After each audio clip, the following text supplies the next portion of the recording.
Good evening, Carl, and welcome to Design Dialogues hosted by Fublis. This is your host, Bhavya, and today we have the pleasure of speaking with Carl Pickering, partner at Lazzarini Pickering Architetti, Rome and Milan. Just to give a brief introduction about your studio, Lazzarini Pickering Architetti is a multidisciplinary architecture practice with offices in Rome and Milan, known for its diverse portfolio spanning urban planning, architecture design, heritage restoration, and branding. Established in 1982 by Claudio and the Carl, the firm combines traditional craftsmanship with cutting-edge technologies. LP's work celebrated for a seamless blend of historic sensitivity and contemporary aesthetics. Thank you so much for joining us, Carl, today. Thank you, Bhavya. Thank you for the invitation, and it's wonderful to be here with you and to speak with your audience. So before starting the questions, I would like to inform you that this interview will be published on the website of Fublis. So sign up on the Fublis website and you'll get the access to watch this interview. So shall we proceed with the questions, Carl? Yes, perfect. Thank you. So the first question for the day. Your studio, Lazzarini Pickering Architetti, has a very rich history of working on diverse typologies of projects, from luxury villas to heritage restorations. How do you balance maintaining cultural and historical integrity with introducing contemporary design elements in your projects? Well, first, we consider ourselves design strategists. So we look for strategies for projects, and the context is one of those elements. We call our work site-specific portraits of clients because the site, the cultural and physical context of our projects is very important and very fashionable. But when we began in the 1980s, it was much less common. So the first element of, let's say, our DNA, site-specific portraits of clients, is about the importance of context and site. And then it's also about the clients. So it's being very good listeners and asking them not to censor themselves about what they want. Quite often a couple, one might want black and one might want white. So rather than doing a grey project, we do a black and white project. So I think it's the curiosity about our clients' needs, and it's also a curiosity about the place where we are building. So that's a very intuitive thing. So we allow the context to inspire us, or the artisan traditions, the architecture, the spatial qualities, the natural light of a place. It's quite often a non-linear process. It comes from discussing at the beginning, the discussions between Claudio and me about the primary idea. What are we trying to do here, and how are we trying to express the place, the possibilities, and what our clients are asking us to do. I think we've been described as being culturally omnivorous as well. So we're very interested in all of those influences. So whether it's the art, the traditional artisan traditions, our curiosity, I think, is an important element. And that leads to very eclectic results as well. So when you look at our work, you can see an approach, you can see a language, but it's also very influenced by the site, and it's the site specificity, and by the specific desiderata of the client. So when you look at our work and how it has developed, the results are very different because those two variables. Amazing, that's amazing. Renovating a 19th century village and integrating contemporary elements is a no small feat. How did you approach preserving the historical essence of the site while incorporating modern architectural features in residential compound and Villa G in Asperoli? Well, as I said, it has been influenced by rural architecture. It's a small hamlet. There are some traditional buildings there. There was a tower that was used for the drying of tobacco. And so we took those grills, the ventilation grills for the tobacco drying, that are an element of Umbrian rural architecture, and we decontextualized them. So that's a point that continues perhaps your question earlier, which is about looking at the past or looking at the context, but then being inspired by it in a contemporary way and taking and combining that with a contemporary aesthetic and a contemporary approach. So in the case of Asprey, we took these ventilation grills and we turned them into walls. Regarding the functional program of this project, we had very limited volumes. It's a protected area. And so these vales or these courtyards that we've created give a much larger appearance of the house and the outdoor spaces. It's a way of integrating the interior and outdoor spaces.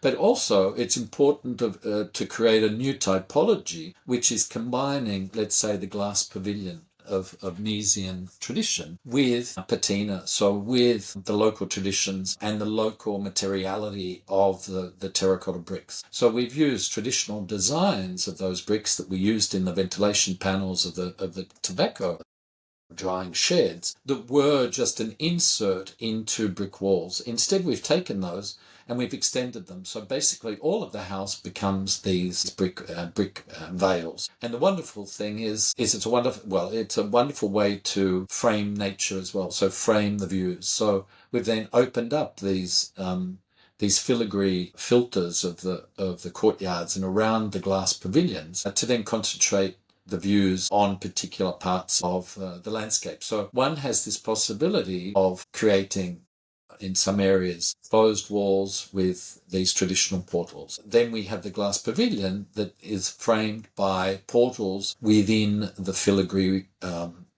wall. So it gives levels of transparency and of closure that are very important and have a very dynamic rapport with the forest, with the views to Todi and to the surrounding landscape. It's a very dynamic way of viewing that landscape. So we've created almost postcards of the parts of the landscape that we want to. And we've also allowed a lot more light into those houses because traditional Umbrian farmhouses have very small windows. And so we've been able to create a very soft architecture that inserts itself well into the existing hamlet. It takes an element of the traditional architecture, it extends it and creates architecture with what was let's say, a functional element, a small functional element. It becomes the raison d'etre of the project and resolves the rapport between a very contemporary intervention and the existing hamlet. There are new buildings that your audience can see on our website that are being built as well with further walls. So the hamlet is this wall system that you can see in what's called Villa G. So it's the first completed house. Those walls are now structuring new volumes and new courtyards in the hamlet. So there's a knitting, or let's say a further integration of the existing buildings with the new interventions, thanks to this filigree system that we've inserted into the project. Question following along with the same project. So this project emphasizes on transformability and the flexibility in its spaces.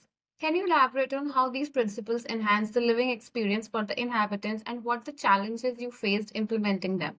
Well, I think the office has always been interested, working in lots of different fields and at lots of different scales. Technology of representation has always been important. So working in boats, that was the first time that we worked in the mid-90s in 3D models with studios. And so the dynamic resolution of spaces, or the dynamic representation of spaces, has completely changed in the decades our way of approach. We now, we're very old, and so we begin with hand sketches, which helps us arrive at what we call a primary idea, which is quite often more discussion than it is sketching.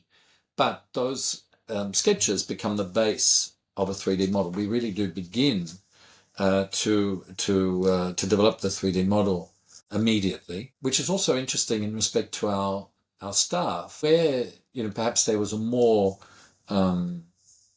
hierarchical, that we would sort of in the vertical organization of the office, we would hand down the 3D development that we do by sketch or by sketch sections and plans and three-dimensional sketches. The projects are developed almost immediately in 3D, and so that is vital for us. We've invested a lot also in the representational techniques and the videos.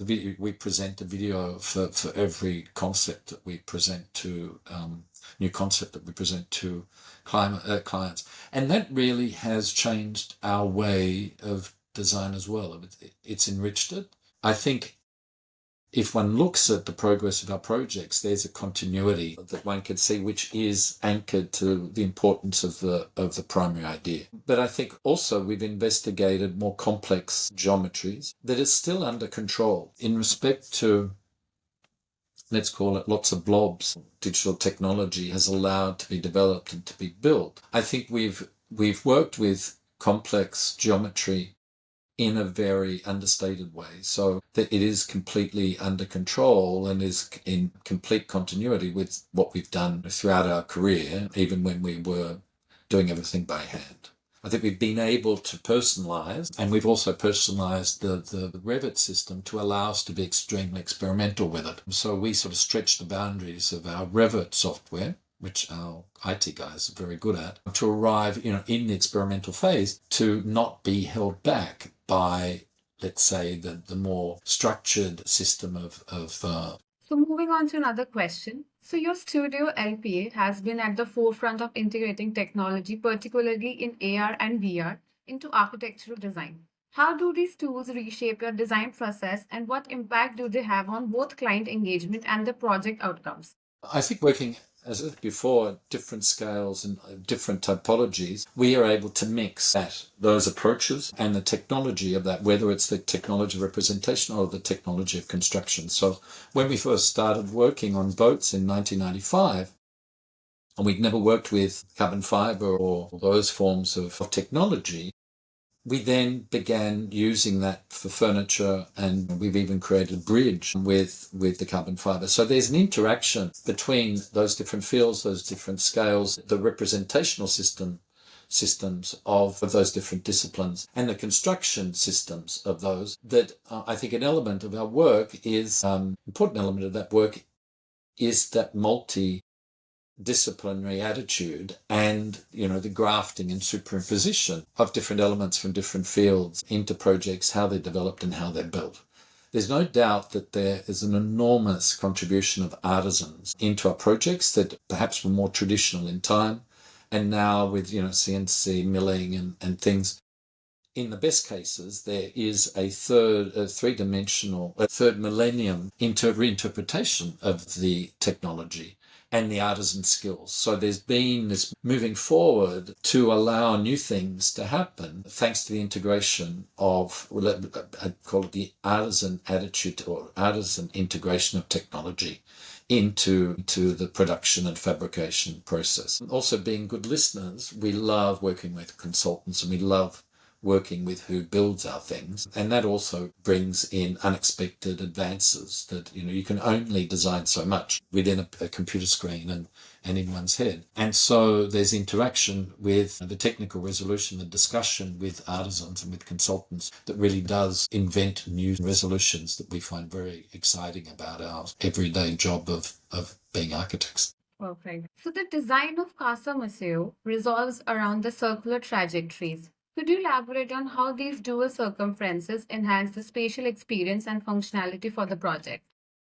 Well, we had the silversmiths workshops that are not rectangular, there are skewed walls in plan, and we had a functional aspect, which was we had a terrace above and the main life of the house below. And so we wanted to also, and functional elements quite often become formal elements. They give formal value to the projects. And so having to create a gallery that joined easily the terrace with the rest of the house. And so we had a first floor sleeping area, and then we had the terrace, and we had to get to those different areas. And so through the trajectory of that gallery and the two stairs, we resolved the three functional elements of this house. The first, it's a house. The second, it houses one of the most important private photography collections in the world, dedicated to gender fluidity, and it's been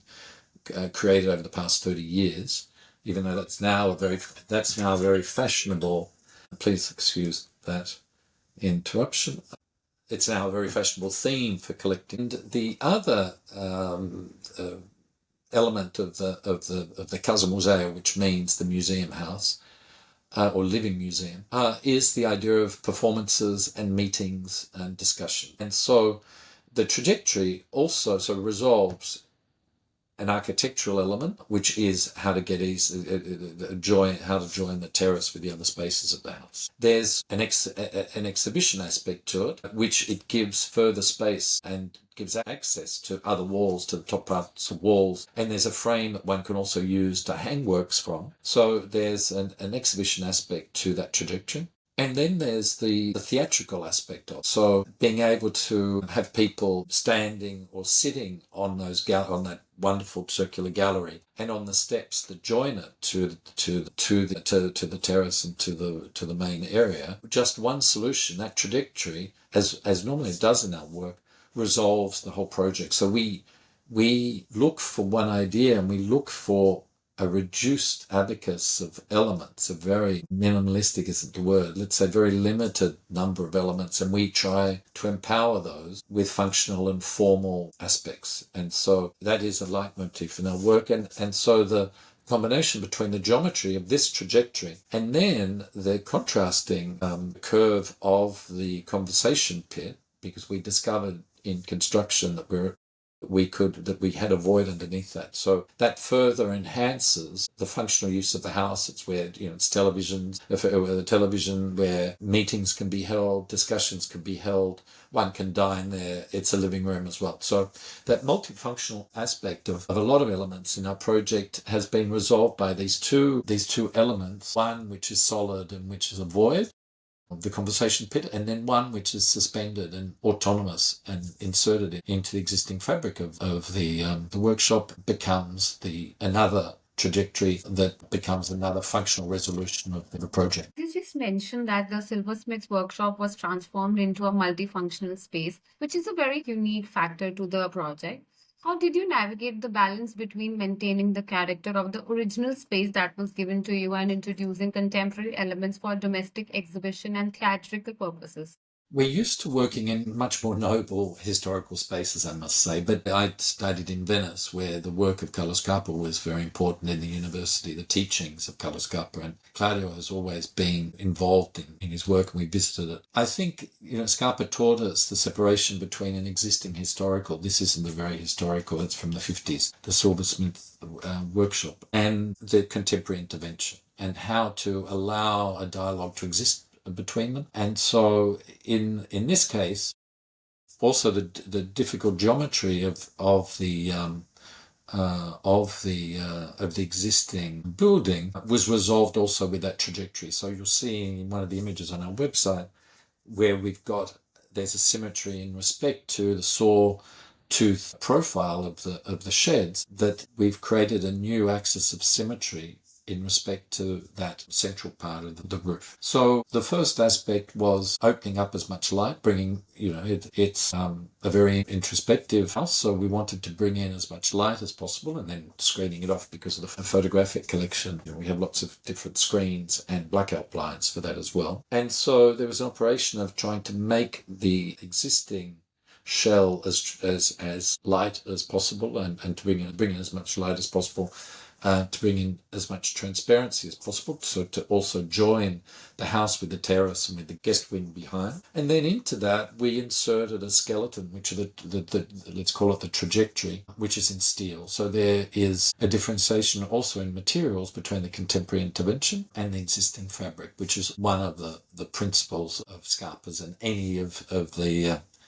post-war, the Second World War Italian interventions. Normally they're in museums, but it gave a philological way to restore buildings, to restructure them, to repurpose them, and that really has informed our process. And I think the Casa Museo expresses that separation between the existing fabric and the new intervention in quite an elegant way. So, moving on, sustainability and technology often intersect with modern architecture. Could you elaborate on how your studio LPA integrates these elements into these projects while maintaining a focus on aesthetics and the functionality?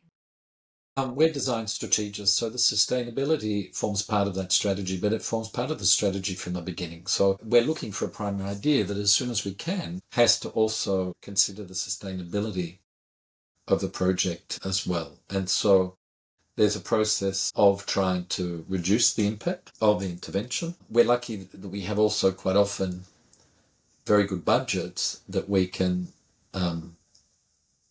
let's not say experiment with, but we can introduce sustainability systems that might be in not experimental phases, but they're more expensive to insert. They might come from other, they might come from boats, or they might come from, other more expensive systems, and we're allowed, and we have budgets that allow us to integrate that the sustainability strategies very early on.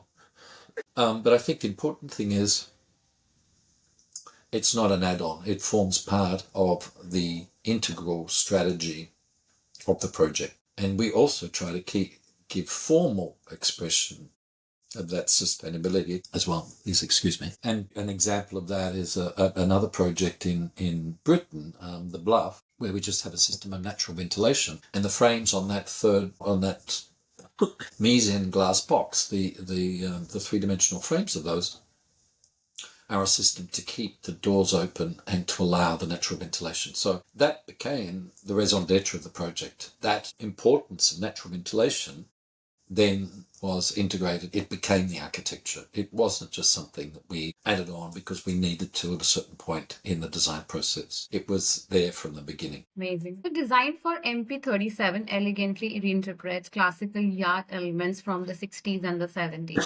How did you approach balancing nostalgia with modern functionality, and what specific challenges did you encounter during this reinterpretation?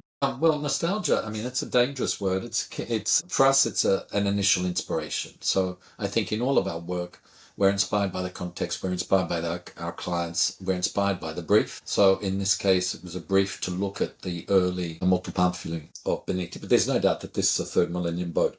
It's a contemporary boat with a contemporary approach. That initial client input allowed us to do was to go back and look at more classical boats and to understand the elements that we could reinterpret in a completely contemporary way to also structure the spaces. So looking at those boats and looking at the bulkheads that were an element that was vital, was a vital structural element, we used those bulkheads for a number of different functional and formal reasons. So they structured a space from a perspective point of view. When one looks at the photos, you'll see that the boat has a lot of glass. And so we wanted to also structure the perspective, not in a nostalgic way, but we've used an element of the past to help us structure a contemporary issue of that project. So how to give order to these large glazed surfaces. We've put the technology as well. So between two bulkheads, we have the air conditioning, we have niches, they help us structure the light as well. So this is another example of where a formal element becomes a functional element, or there you can't separate the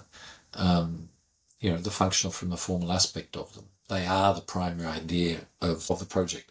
So that main element helped us to give a boat that celebrated about being on boats.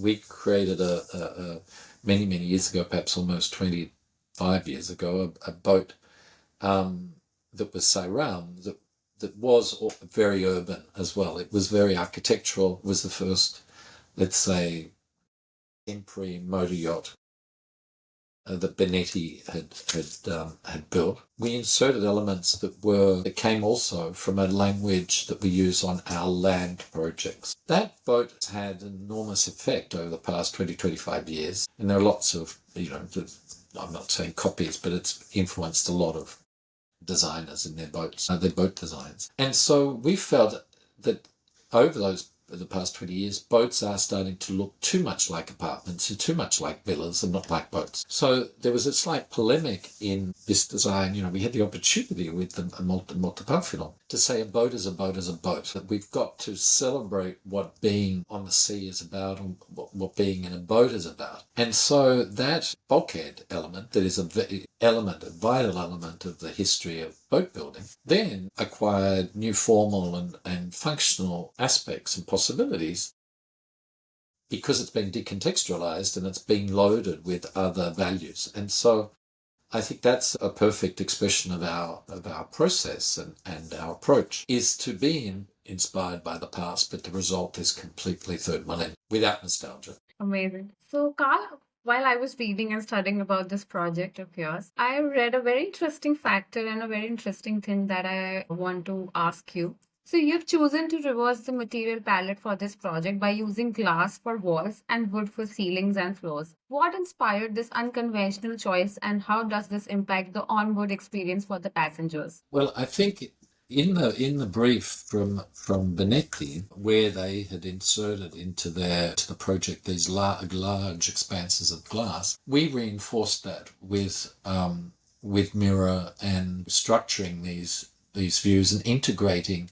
We increased the glass area, the glazed areas, and also the system to open up in respect to the deck spaces. So the opening up of the interior and exterior, the integration of the interior and exterior, which comes from our role as being architects in the boating world, was about integrating also with the sea and with the sky. So a traditional Benetti interior is small, round portholes, wooden timber paneling that would normally be mahogany, high gloss, etc. So the rapport with the outside world, with the sky, with the sea, was mediated by very small portholes, with the opportunity to be able to create these large sliding windows. We wanted to give the warmth of the traditional interior, but we no longer had walls where to put the mahogany paneling. And so, where in the traditional Benettis, the mahogany paneling was vertical, and quite often the headlinings or the ceilings were white,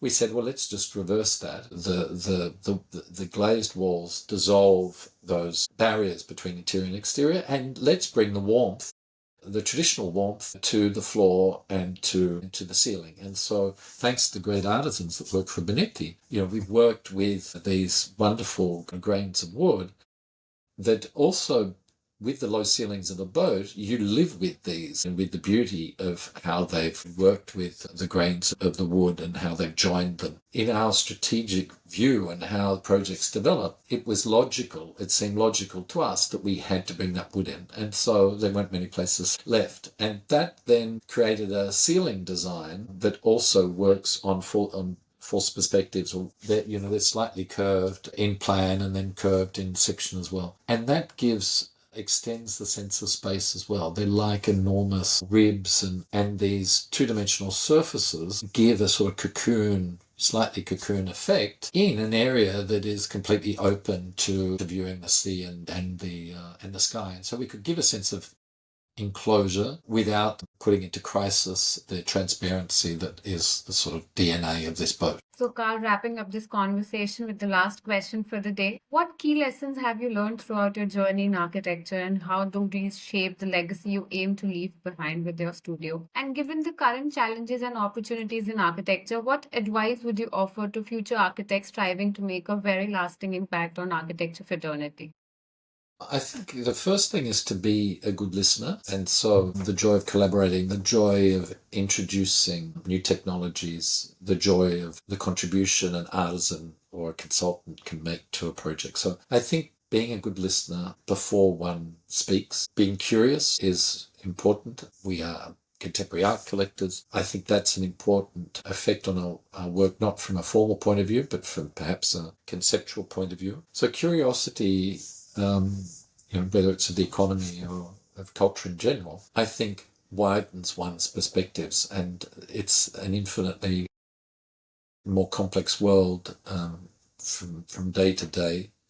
And that listening and being aware of what's happening informs how one reacts to it, and integrates and tries to improve everyday people's lives. I think that brings down to a scale as well, that no project is too small to be an important site of research or a place of research. So I think going from the micro to the macro, I think we've all, at whatever scale, we've all got to try and to contribute to making the world a better place and to repair the damage and the scars that have been, and to advance man's presence on the planet that quite often has been a negative. So, Carl, thank you so much for giving such an insightful answers. This was the last question for the day. Thank you so much for giving your precious time. It was a pleasure to have you here. And don't forget to sign up on the Fublis website. Thank you so much, Carl.